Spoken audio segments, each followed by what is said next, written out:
Jency generation എന്താ 1997 to 2012 ശരിക്കും ഈ ജനിച്ചതിൻ്റെ ഇമ്പോർട്ടൻസ് അല്ല, അവർ വളർന്നതിൻ്റെ ഇമ്പോർട്ടൻസിലാണ് അവരെ കേജ് ചെയ്യുന്നത്. ശരിക്കും നമ്മുടെ എല്ലാ ജീനും എൻവയോൺമെൻറ്റും ഇതാണ് ഐക്യുവിൻ്റെ കോൺട്രിബ്യൂട്ട് ചെയ്യുക. വെസ്റ്റേൺ കൺട്രീസിൽ നടത്തിയ സ്റ്റഡീസിൻ്റെ റിസൾട്ടാണ് ഇപ്പോൾ സോഷ്യൽ മീഡിയയിലും ന്യൂസുകളിലും നമ്മുടെ കോമൺ എല്ലാവരുടെയാന്ന് പറഞ്ഞിട്ട് പബ്ലിഷ് ആയിട്ടുണ്ട്. ഇപ്പം എൻ്റെ ഇവിടെ വർക്ക് ചെയ്യണ പ്രൊഡക്റ്റ് ഹെഡ് 22 വയസ്സുള്ളൊരു പയ്യനാണ്, ജെൻസിയാണ്. നമ്മുടെ AI ഹെഡ് സിദ്ധാർത്ഥ് ജെൻസിയാണ്, 17 വയസ്സുള്ളൂ. ഇന്ത്യയിൽ ജെൻസി സ്റ്റുഡൻസിൻ്റെ ഐക്യു മുകളിലോട്ട് തന്നെ പോയിക്കൊണ്ടിരിക്കുന്നത്. US പോലെ രാജ്യങ്ങളിലെ ഐക്യു താഴത്തോട്ടാണ് അവർ പോയിക്കൊണ്ടിരിക്കുന്നത്. നമസ്കാരം. ജെൻസികൾക്ക് ഐക്യു കുറവാണ്, ബുദ്ധി കുറവാണ് എന്നിങ്ങനെയുള്ള നിരവധി വിമർശനങ്ങളും ഇതുമായി ബന്ധപ്പെട്ടുള്ള പഠന റിപ്പോർട്ടുകളെല്ലാം തന്നെ ഇക്കഴിഞ്ഞ കുറേ ദിവസങ്ങളായി പുറത്തു വരുന്നുണ്ട്. ഇതുമായി ബന്ധപ്പെട്ടുള്ള വാർത്തകളും നിരവധി മാധ്യമങ്ങൾ ചെയ്യുന്നുണ്ട്. ഏത് കാലഘട്ടത്തിൽ ജനിച്ചവരാണ് ജെൻസികൾ എന്നിങ്ങനെ നിരവധി ചോദ്യങ്ങൾ ഉയർന്നു വരുന്നു. എന്തായാലും ജെൻസികളെക്കുറിച്ച് ഇത്തരത്തിലുള്ള നിരവധി വ്യാഖ്യാനങ്ങൾ ഉണ്ടായിക്കൊണ്ടിരിക്കുന്ന സാഹചര്യത്തിൽ ഇന്ന് മറുനാടനോട് പ്രതികരിക്കുകയാണ് IQEDയുടെ CEO ആയ ശ്രീ സൂരജ് P. സതീഷ്. ഐക്യുവിൻ്റെ കാര്യം വെച്ചിട്ട് ഇപ്പോൾ റീസെൻ്റ്ലായിട്ട് കുറേ മീഡിയാസിലും സോഷ്യൽ മീഡിയയിലും ന്യൂസുകൾ കണ്ടിട്ടുണ്ടായിരുന്നു. രസകരമായ സംഭവം എന്ന് പറയുമ്പോൾ ഒരു പോസ്റ്റ് കണ്ടത് 90s കിഡ്സ് വേഴ്സസ് ജെൻസി എന്ന ഒരു പോസ്റ്റ് ഭയങ്കര കൗതുകമായി ഞാൻ നോക്കിക്കണ്ടു. കാരണം ഈ ജെൻസി സ്റ്റാർട്ട് ചെയ്യുന്നത് 1997 ജെൻസി ജനറേഷൻ എന്താ 1997 ടു 2012 നമുക്ക് ഈ ജനറേഷനെ കുറിച്ച് സംസാരിച്ച് സ്റ്റാർട്ട് ചെയ്യാം. കാരണം എന്നാൽ മാത്രമേ അതിൻ്റെ എന്തുകൊണ്ട് ഇമ്പാക്റ്റ് ഇങ്ങനെ ഉണ്ടായെന്ന് മനസ്സിലാക്കാൻ സാധിക്കുള്ളൂ. Starting the silent generation, that is 1928 to 1945 അതാണ് സൈലൻറ്റ് ജനറേഷൻ എന്നറിയപ്പെടുന്നത്. അവിടെ ഇൻഡസ്ട്രിയൽ റവല്യൂഷൻ നടക്കുന്നു. അവർ ലോയലായിട്ടുള്ള എംപ്ലോയീസുകളാണ് അവർ പ്രൊഡ്യൂസ് ചെയ്തിട്ടുണ്ടായിരുന്നത്. World War II വിറ്റ്നസ് ചെയ്ത ജനറേഷൻ. 1946 മുതൽ 64 വരെയാണ് അടുത്ത നെക്സ്റ്റ് ജനറേഷൻ ബേബി ബൂമേഴ്സ് എന്ന് പറയുന്ന ജനറേഷൻ സ്റ്റാർട്ട് ചെയ്യുന്നത്. ബേബി ബൂമേഴ്സിലാണ് നമ്മുടെ അപ്പൂപ്പന്മാർ അവരൊക്കെ ജീവിച്ചിട്ടുണ്ടാവുക. ആ ഒരു കാലഘട്ടത്തിലാണ് നമ്മുടെ ഗ്രാൻഡ് ഫാദേഴ്സിൻ്റെ എക്സ്പീരിയൻസ്. അപ്പോൾ അവർ വരുന്ന സമയത്ത് കുറച്ചും കൂടിയും വർക്ക് റിലേറ്റഡ് ആയിട്ടുള്ള കാര്യങ്ങളും എക്കണോമിക് റെവല്യൂഷൻസൊക്കെ കണ്ട് വന്ന ജനറേഷൻസ്. അതിനുശേഷമാണ് ജെൻ എക്സ് വരുന്നത്, നമ്മുടെ അച്ഛനമ്മമാരൊക്കെ. ജെൻ എക്സ് എന്ന് പറയുമ്പോൾ 1965 മുതൽ എൻ്റെ 1980 വരെയാണ് ജെൻ എക്സ്. ജെൻ എക്സിലാണ് നമുക്ക് ശരിക്കും പറഞ്ഞാൽ ഇതിന് മുമ്പുള്ള റവല്യൂഷൻ റേഡിയോ പരമായിട്ടുള്ള കാര്യങ്ങളും ഇതൊക്കെയായിരുന്നു. അവിടെ പിന്നെ കമ്പ്യൂട്ടർ റവല്യൂഷൻസൊക്കെ സ്റ്റാർട്ട് ചെയ്യാൻ തുടങ്ങി. പിന്നെയാണ് മെയിൻ ജനറേഷൻസ് സ്റ്റാർട്ട് ചെയ്തത്. എവല്യൂഷൻ നടക്കാൻ പോകണം, അല്ലെങ്കിൽ നല്ല രീതിയിലൊരു ഡെവലപ്മെൻറ്റ് നടന്നൊരു ഏറ്റവും കൂടുതൽ ഇമോഷണലിയും ഐക്യു പരമായിട്ടും ഇമ്പ്രൂവ്മെൻറ്റ് കണ്ടൊരു ജനറേഷൻ സ്റ്റാർട്ട് ചെയ്തത്. ദാറ്റ് ഈസ് 1981 മുതൽ 1996 വരെ. അവരാണ് ശരിക്കും 90s കിഡ്സ് എന്നൊക്കെ ഇപ്പോൾ ആൾക്കാർ പറയാറില്ലേ, കമൻറ്റ് ചെയ്യാറൊക്കെ ഉണ്ടല്ലോ. സത്യം പറഞ്ഞാൽ ആ 1996 വരെയുള്ള ജനറേഷനാണ് ജെൻ വൈ എന്നറിയപ്പെടുന്നത്. ഈ ജെൻ വൈൻ്റെ ഏറ്റവും സ്പെഷ്യാലിറ്റി എന്ന് പറയുന്നത് അവർ ഇൻ്റർനെറ്റ് എറയിലാണ് സത്യം പറഞ്ഞാൽ ജനിക്കുന്നത് തന്നെ. ശരിക്കും ഈ ജനിച്ചതിൻ്റെ ഇമ്പോർട്ടൻസ് അല്ല, അവർ വളർന്നതിൻ്റെ ഇമ്പോർട്ടൻസിലാണ് അവരെ കേജ് ചെയ്യുന്നത്. ശരിക്കും ഇപ്പം ഞാൻ 1995 ജനിച്ചു കഴിഞ്ഞിട്ടുണ്ടെങ്കിൽ ഞാൻ എൻ്റെ 10th സ്റ്റാൻഡേർഡ് പൂർത്തിയാക്കുന്ന 2010. അപ്പോൾ 2010 എനിക്ക് കിട്ടിയ ഒരു ഇൻഫർമേഷനും എൻ്റെ എൻവയോൺമെൻറ്റുമാണ് എന്നെ ഇമ്പ്രൂവ് ആക്കാം. ഇപ്പോൾ നമ്മുടെ എല്ലാ ജീനും എൻവയോൺമെൻറ്റും ഇതാണ് ഐക്യുവിൻ്റെ കോൺട്രിബ്യൂട്ട് ചെയ്യുക. നമുക്കൊരു ജീനിൻ്റെ ഒരു ഇമ്പോർട്ടൻസ് ഉണ്ട്, സ്പെഷ്യലായിട്ട് എൻവയോൺമെൻറ്റാണ്. ഇപ്പോൾ നേരത്തെ പറഞ്ഞ പോലെ ഒരു ആപ്പിളിൻ്റെ ഒരു സീഡ് ഞാൻ ഇവിടെ എടുത്തിട്ടേ ഞാൻ എൻ്റെ ഈ ഗ്രാമത്തിൽ കുഴിച്ചിടാൻ വിചാരിക്കുക, വളരും അത്. അപ്പം ഞാൻ പറഞ്ഞ ഈ പൊട്ട സീഡ്, ഉപകാരമില്ലാത്ത സീഡ് കളയാന്ന് വിചാരിച്ച് പറ്റുമോ? ജെനറ്റിക്കലി ഇറ്റ്സ് ഗുഡ്, പക്ഷെ അത് വളർന്ന എൻവയോൺമെൻറ്റ് റൈറ്റ് അല്ല. അതാണ് ഏറ്റവും വലിയ പ്രോബ്ലം എന്ന് പറയുന്നത്. പിന്നെ ഏറ്റവും രസകരമായ ഒരു കാര്യം, ഇനി ജെൻ ആൽഫയാണ്. ജെൻ സി എൻഡ് ചെയ്യുന്നത് 2012. 13 to 25 ആണ് ജെൻ ആൽഫ.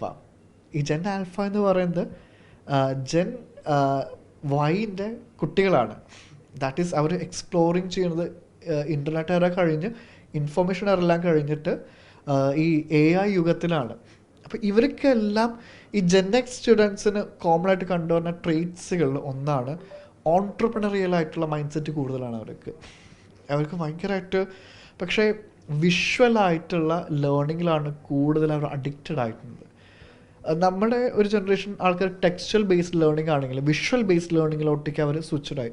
ഇപ്പോൾ 2010 ശേഷമാണ് നമ്മുടെ നാസ് സർവേ, നാഷണൽ അക്കാഡമിക് ഇമ്പ്രൂവ്മെൻറ്റ്സിൻ്റെ ഇതൊരു സർവേ ഉണ്ട്. അതിൻ്റെ റിപ്പോർട്ട് 2021 ഞാൻ വായിച്ച ഒരു ഓർമ്മയിൽ പറയുകയാണെങ്കിൽ 2010 ശേഷമുണ്ടായ വിഷ്വലായിട്ടുള്ള ഒരു എഡ്യൂക്കേഷൻ മേഖല വന്നതിന് ശേഷം ഇവർ റീഡിങ്, ടെക്സ്റ്റലായിട്ടുള്ള റീഡിങ്.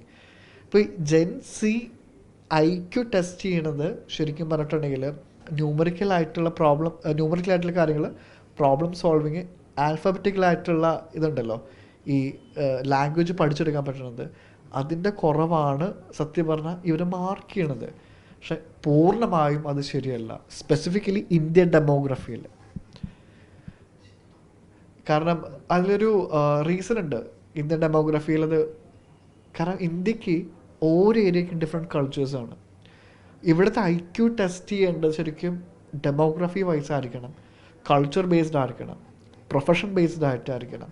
അപ്പം അവർക്ക് കുറഞ്ഞു എന്ന് പറയുന്നത് ശരിക്കും the flying effect, reverse flying effect എന്നാണ് ഇതിനെ ഇപ്പോൾ പറഞ്ഞുകൊണ്ടിരിക്കുന്നത്. എന്നുവെച്ചാൽ സാധാരണ ട്രഡീഷൻ എന്ന് പറയുമ്പോൾ ഒരു ജനറേഷൻ്റെ മുകളിലായിരിക്കണം മറ്റു ജനറേഷൻ്റെ IQ. പക്ഷേ ജെൻ വൈനെക്കാട്ടും IQ കുറവാണ് ഇപ്പോൾ 2023 നോർത്ത് വെസ്റ്റേൺ യൂണിവേഴ്സിറ്റി എന്ന് തോന്നുന്നുണ്ട്, നമ്മുടെ നോർവേയിലത്തെ ഈ ഒരു സ്റ്റഡി പുറത്തുവിട്ടുണ്ടായിരുന്നത്.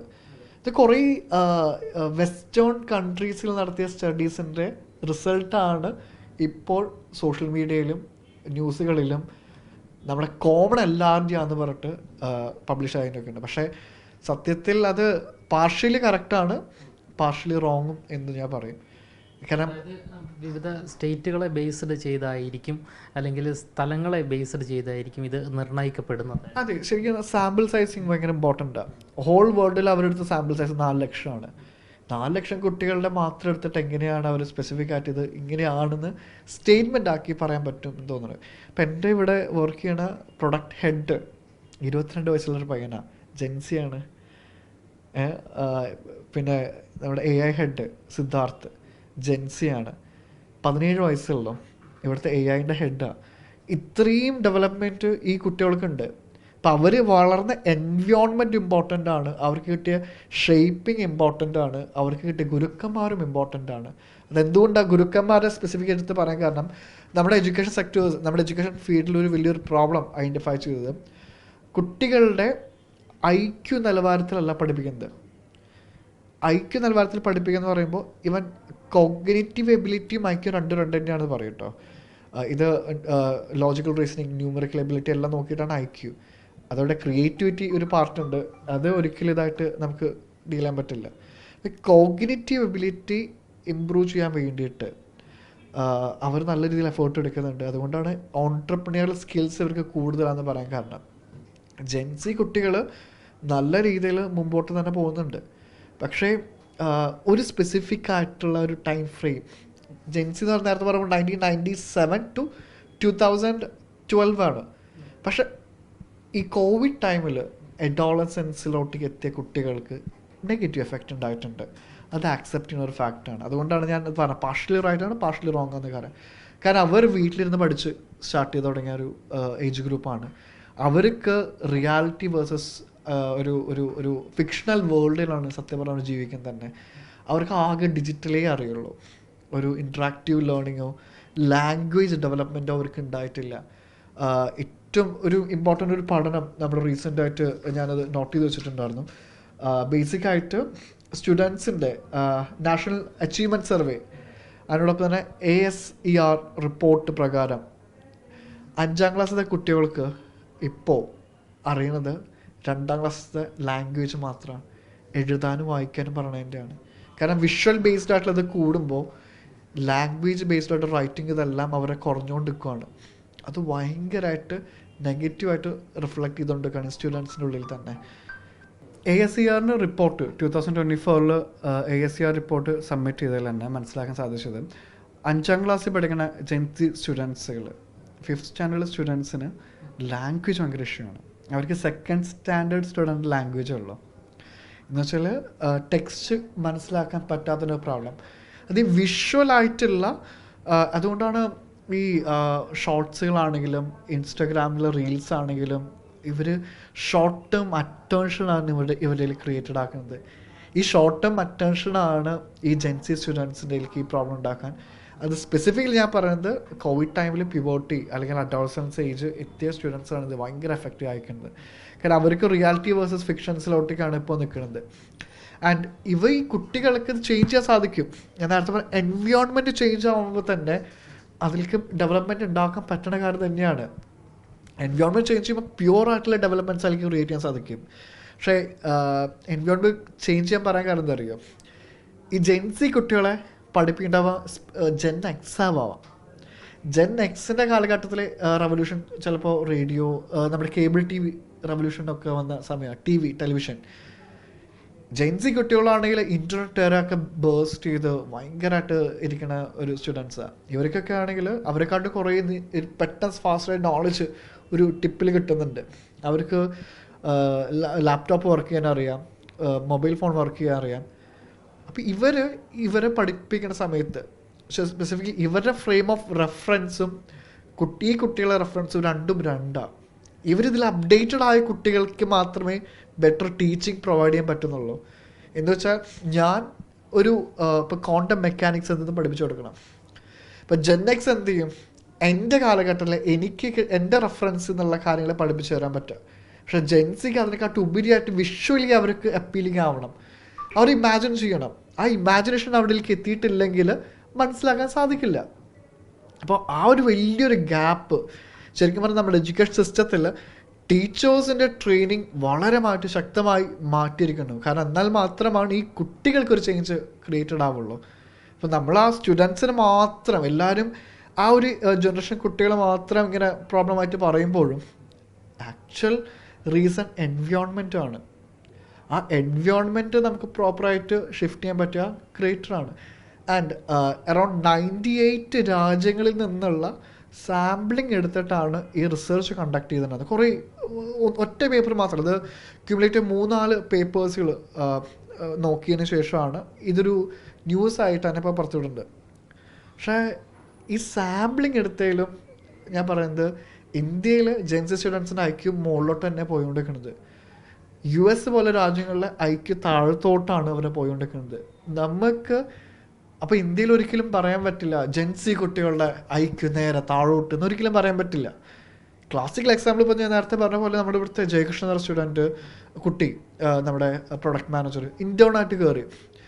പുള്ളിക്കാരൻ വർക്ക് എത്തിക്സ് ഭയങ്കര ഫോളോ ചെയ്യണതാണ്. വർക്ക് എത്തിക്സ് എന്ന് പറഞ്ഞത് ശരിക്കും ജെൻ എക്സിൻ്റെ മെയിൻ ട്രെയ്റ്റ്സാണ്.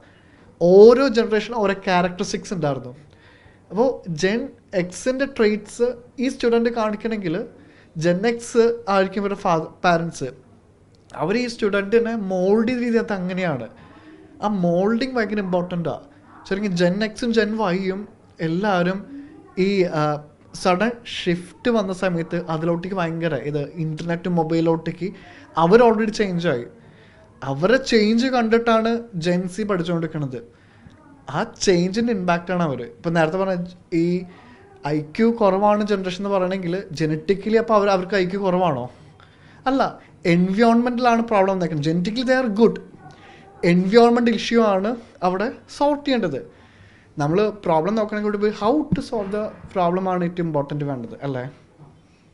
അതായത് സാമൂഹിക സാഹചര്യങ്ങൾക്കനുസരിച്ച് ഈ ഐക്യുവിൽ മാറ്റം വരും എന്നുള്ളത് ഉറപ്പായിട്ടും ഐക്യു സ്പെസിഫിക്കായിട്ട് പറയുകയാണെങ്കിൽ ഭയങ്കരമായിട്ട് തെറ്റിദ്ധരിച്ച ഒരു ഏരിയ ആണ് ഐക്യു, ഇൻ്റലിജൻറ്റ് കോഷ്യൻ്റ് എന്ന് പറയുന്നത്.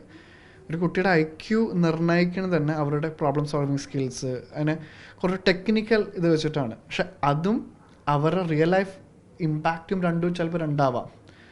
ഇപ്പോൾ ഓൺട്രപ്രണൽ സ്കിൽസ് ഇപ്പോഴത്തെ കുട്ടികൾക്ക് കൂടുതലാണ്. അത് പിന്നെ ഓരോ ജോബിനും ഡിഫറെൻ്റ് ഐക്യു ലെവൽസ് ഉണ്ട്. ഇപ്പോൾ ഒരു കാർപ്പൻറ്ററിനൊരു ഹൈ ഐക്യു ഉണ്ട്, അദ്ദേഹത്തിന് ഒരു മരം കണ്ടാൽ within A fraction of time അതിന് ഏറ്റവും ബ്യൂട്ടിഫുൾ ശില്പമാക്കാൻ പെട്ടെന്ന് കണ്ട് ചിന്തിച്ച് ആക്ഷൻ ചെയ്ത് കഴിഞ്ഞാൽ ആളുടെ ഐക്യം അങ്ങനെയാണ്.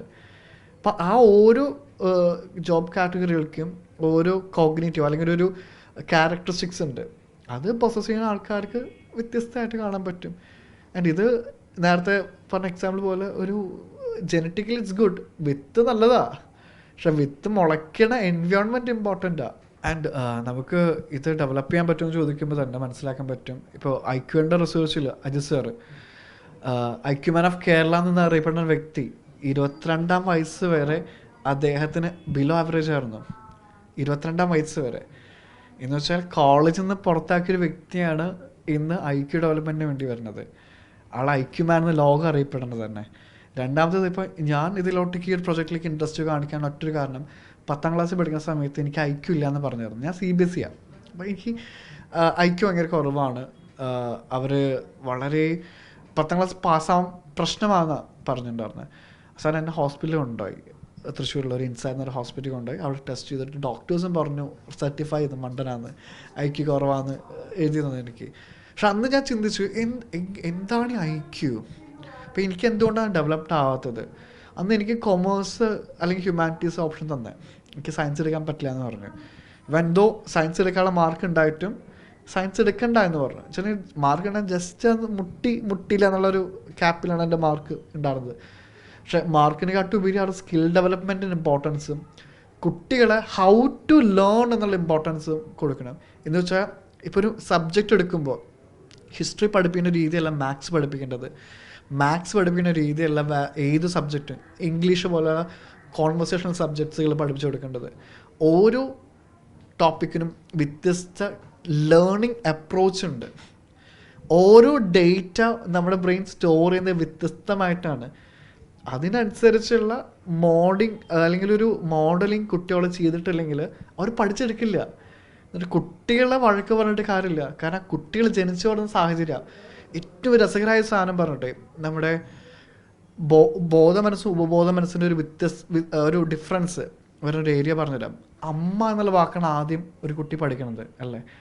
പക്ഷെ അമ്മ എന്നുള്ള വാക്കിൻ്റെ അർത്ഥം സബ് കോൺഷ്യസ് മൈൻഡിൽ എന്തായിരിക്കും എന്നറിയാം. ഉപബോധ മനസ്സിന് വ്യത്യസ്ത ലെയർ ഓഫ് അണ്ടർസ്റ്റാൻഡിങ് ഉണ്ട്. അതിന് ഞാനത് പറയുമ്പോൾ നിങ്ങൾ പെട്ടെന്ന് ബിലീവ് ചെയ്യില്ല. ഞാനൊരു എക്സാമ്പിൾ അടക്കം പറഞ്ഞുതരാം. ഒരു കുട്ടി പ്രോബബിളി എല്ലാവരും അല്ല, അമ്മ എന്നുള്ള വാക്കാണ് പറയുന്നത്. അപ്പം ഒരു കുട്ടി ലേൺ ചെയ്യുന്ന രീതി, ആ അമ്മ എന്നുള്ളൊരു സ്ത്രീ നോക്കുമ്പോൾ ഒരു സ്ത്രീ എപ്പോഴും കുട്ടിയോടൊപ്പം ഉണ്ട്. അമ്മ എന്ന് വിളിക്കൂ, അമ്മ എന്ന് വിളിക്കൂ എന്ന് പറഞ്ഞു. അപ്പോൾ ആ വാക്ക് ട്രിഗർ ചെയ്ത് കയറ്റി അവസാനമൊക്കെ അമ്മ എന്ന് പറയാൻ തുടങ്ങി. അപ്പം അമ്മ എന്ന് പറയാൻ ഈ ആൾക്ക് ഭയങ്കര ഹാപ്പി. പുള്ളിക്കാരത്തി എന്താ പറയുക, പാപ്പം കൊടുക്കുന്നു, പാനം കൊടുക്കുന്നു, എല്ലാം കൊടുക്കുന്നു. അവസാനം കുട്ടി കരയുമ്പോൾ ഈ കുട്ടി ശ്രദ്ധിക്കുന്നത് അമ്മ എന്നുള്ള വാക്ക് സൗണ്ട് അസോസിയേറ്റ് ചെയ്ത് സ്ത്രീ ഉണ്ട്. ആ ഒരു സ്ത്രീ വരുന്നു, എൻ്റെ കരച്ചിൽ മാറ്റുന്നു. കരയുന്നു, അമ്മ വരുന്നു, കരച്ചിൽ മാറ്റുന്നു. കരയുന്നു, അമ്മ വരുന്നു, കരച്ചിൽ മാറ്റുന്നു. അന്ന് ഉപബോധ മനസ്സ് റെക്കോർഡ് ചെയ്താണ് അമ്മ എന്ന വാക്ക് വരുമ്പോൾ ഹെൽപ്പ് വരും എന്നാണ്. അതുകൊണ്ടാണ് ഇപ്പോഴും വഴിക്ക് വീഴാൻ പോകുന്നത് അമ്മേ എന്നല്ല വിളിക്കുന്നത്. അല്ലെങ്കിൽ ഒരു പെയിൻ വരുമ്പോൾ ഫസ്റ്റ് വായന അറിയാതെ വരുന്നത് അമ്മ അമ്മ എന്നാണ്. അതെന്തുകൊണ്ടാണെന്നറിയോ? കാരണം ചെറുപ്പത്തിലെ നമ്മൾ റെക്കോർഡ് ചെയ്ത് വെച്ചേക്കാണ് അമ്മ എന്നുള്ള ശബ്ദം ഉണ്ടാക്കിയാൽ ഹെൽപ്പ് വരും എന്നുള്ള കാര്യം. അപ്പം അത്രയും മൈന്യൂട്ടായ കാര്യങ്ങൾ. അതുകൊണ്ടാണ് കുട്ടികളുടെ ട്രോമകൾ ചേഞ്ച് ചെയ്താൽ മാത്രമേ അവരുടെ ബിഹേവിയർ ചേഞ്ച് ആവുമെന്ന് പറയാൻ പറ്റുന്നത്. അവർക്ക് കുറേ ട്രോമകളുള്ള കുട്ടികളുണ്ട്. ഇപ്പം നമ്മുടെ ഈ കറണ്ട് സൊസൈറ്റിയിൽ ഞാൻ കഴിഞ്ഞൊരു 4 ഇയേഴ്സിൻ്റെ ഉള്ളിൽ ഏറ്റവും കൂടുതൽ കൗൺസിലിംഗ് കൊടുത്ത കുട്ടികൾക്ക് എന്ന് പറയുന്നത് ഈ എന്താ പറയുക, ഒന്ന് എഡ്യൂക്കേഷൻ റിലേറ്റഡ് ആയിട്ടുള്ള ട്രോമാസുകൾ, സെക്ഷൽ റിലേറ്റഡ് ആയിട്ടുള്ള കുറേ ട്രോമസ് കുഞ്ഞു കുട്ടികളാണ് പറയുന്നത്. അതിനോടൊപ്പം തന്നെ അവരുടെ എന്താ പറയുക, വളർന്ന സാഹചര്യത്തിൽ പാരൻറ്റിങ്ങിൽ ഉണ്ടായ ട്രോമകൾ, പാരൻസ് കാണിക്കുന്ന ഓരോ വാക്കുകളും അവർ ഉറങ്ങുകയാണെങ്കിൽ വരും അത് അഫക്റ്റ് ചെയ്യും അവരെ. പക്ഷെ അത് അറിയാതെയാണ് പാരൻറ്റിങ് വളർത്തുക. അപ്പോൾ ഇവിടെ ഇമ്പ്രൂവ് ആവേണ്ടത് ജെൻസി, ജെൻവൈ, ജെൻഎക്സ് അല്ല, ശരിക്കും എൻവയോൺമെൻ്റ് ആണ്. ഈ എൻവയോൺമെൻറ്റ് എന്താ? പാരൻറ്റിങ് ആണ്, ടീച്ചറിങ് ആണ്, മെൻറ്ററിങ് ആണ്. ആൻഡ് ഇവർക്ക് ഏത് ടെക്നോളജിയും നല്ലത് തന്നെയാണ്.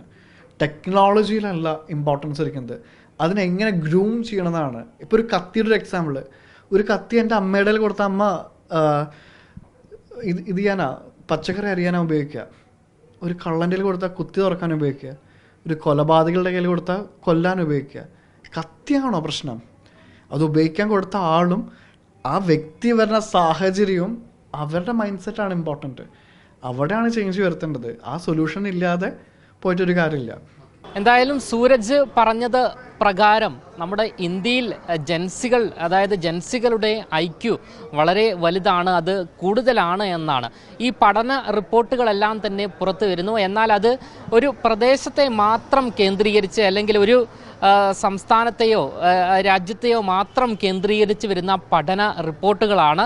ഇതിനെ തുടർന്ന് ചില അന്താരാഷ്ട്ര കമ്പനികൾ ഉൾപ്പെടെ ജൻസികളെ ജോലിയിൽ എടുക്കാത്ത സാഹചര്യം വരെ ഉണ്ടായിരിക്കുകയാണ്. അതിനൊരു അന്ത്യം കുറിക്കുന്ന ഒരു ഉത്തരമാണ് ശ്രീ സൂരജ് പി സതീഷ് നമുക്ക് നൽകിയിരിക്കുന്നത്. ക്യാമറമാൻ അഖിൽ അശോകിനൊപ്പം അമൽ രുദ്ര, മറുനാടൻ മലയാളി, തിരുവനന്തപുരം.